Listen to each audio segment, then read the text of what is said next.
Bon début de la semaine, partout où vous nous suivez en ce notre moment.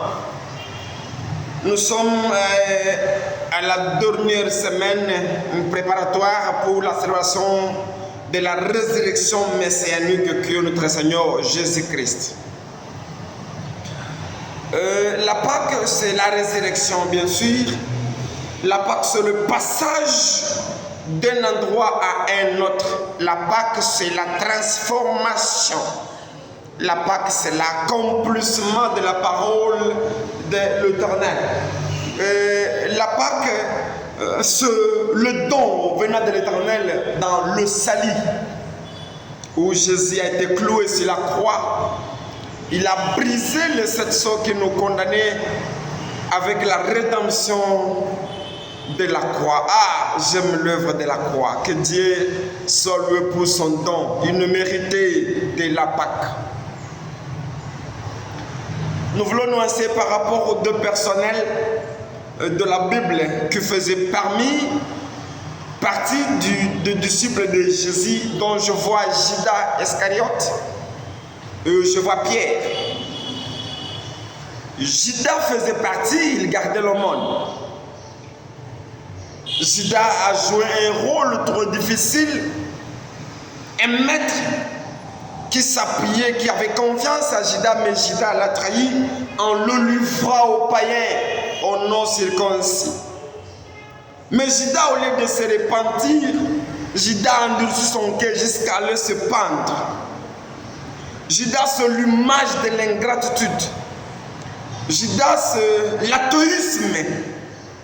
Même si vous prêchez la parole, il y a le cœur qui s'endurcisse, le cœur qui refuse à se repentir, le cœur de Judas.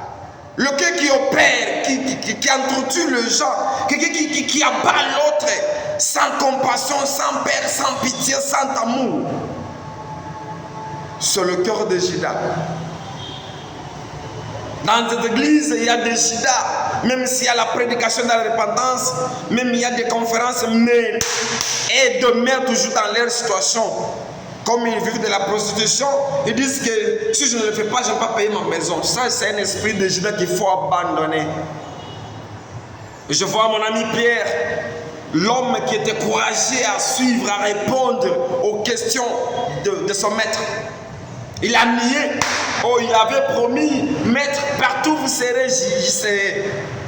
Mais quand il a vu la fureur des soldats qui persécutaient son maître, Pierre a dit non, ce n'est pas encore le temps de mourir. Il a nié.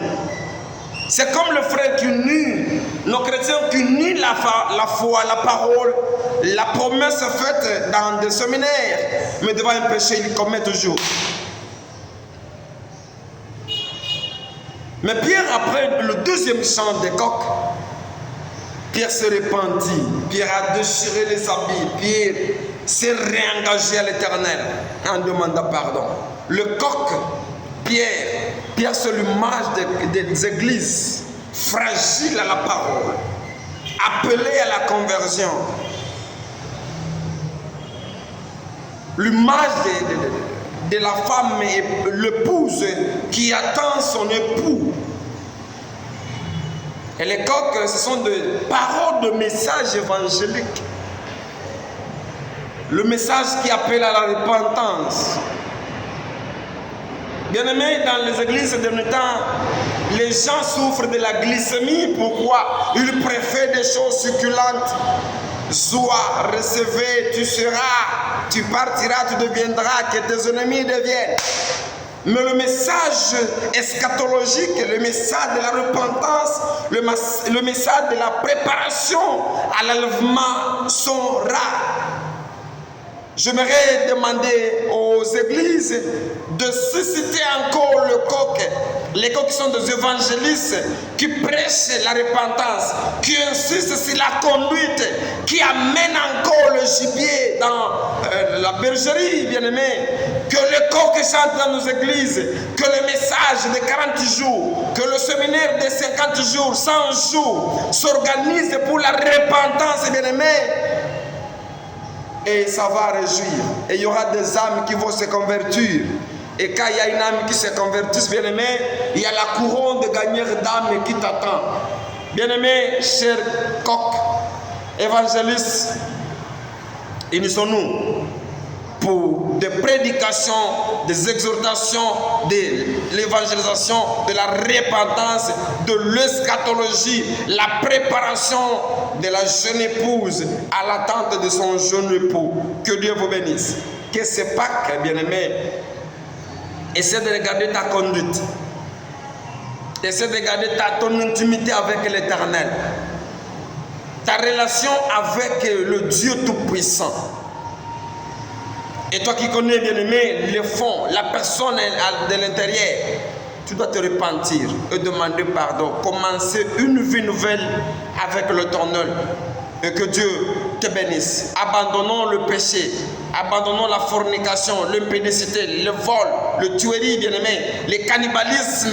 Abandonne tout ça et attachons-nous à l'Éternel pour son attente. Que Dieu nous bénisse tous abondamment. Amen.